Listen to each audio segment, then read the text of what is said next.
Welcome to the Let's Talk team. My name is Christine Wilson and this is Frank Kitt, and we have another member of staff, Jason Celia, and together we're really excited about our Let's Talk project. Let's Talk was a HELP funded initiative. HELP stands for Hafal's Expert Leadership Panel, and we know from our members that access to talking therapies can be really difficult. That often people go many months, often years waiting for talking therapies.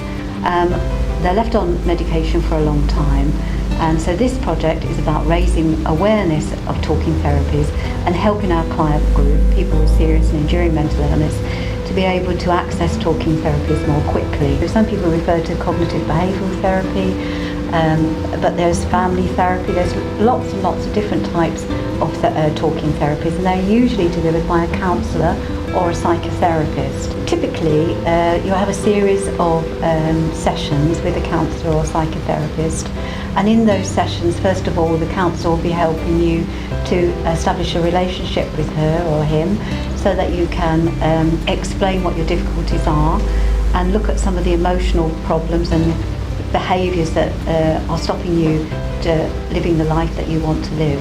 And then gradually, as the sessions develop, some of the things that a therapist would do would help you look at those particular issues from a different viewpoint, and then look to see how your emotions are influencing your behaviour and where change can take place. I know what it's like to experience mental illness and not have access to the support and help that's required for recovery. I was brought up in a agricultural community in the Rhymney Valley. It was a culture of stiff upper lip. Certainly when I went to school and enjoyed playing rugby, that culture was reinforced. And when I joined the police force then and pursued a professional career within policing, that culture was so predominant that it wasn't acceptable to discuss your emotions or to discuss with your friends issues that you found distressing, because it would be viewed as elements of vulnerability, and it was that macho environment that really kept you in that frame of mind where your emotions were totally concealed. And that creates a little bit of an environment where issues build up within, but of course those coping strategies that I'd employed over the years still remained. And over time, the stresses of work, I reverted back into those depressive thoughts. What changed at that point, however, was I was in a convalescent home and spoke to a general practitioner there who had just returned to the workplace after a period of time off through depression. He, in fact, had the support from his professional body, which had encouraged him to go and seek psychological therapies, and so he had returned to work. He recognised the symptoms of depression in me and convinced me that the best chance of recovery was a combination of medication and psychological therapies.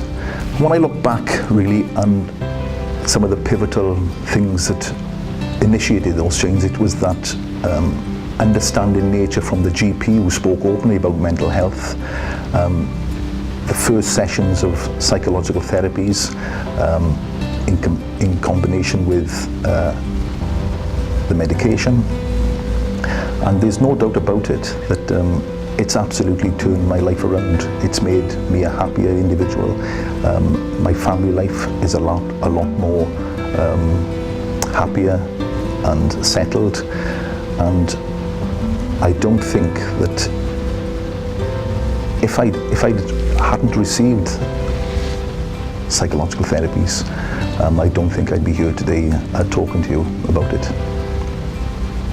Many of our clients tell us that they have difficulty accessing what we are calling talking therapies or psychological therapies, and we know that people with serious and enduring mental illness have particular hurdles, and we want to be able to, through this project, alleviate some of those difficulties so that they can access talking therapies just as quickly as anybody else in the population. Through research and campaigning, we want to make sure that psychological therapies in Wales is on everybody's agenda.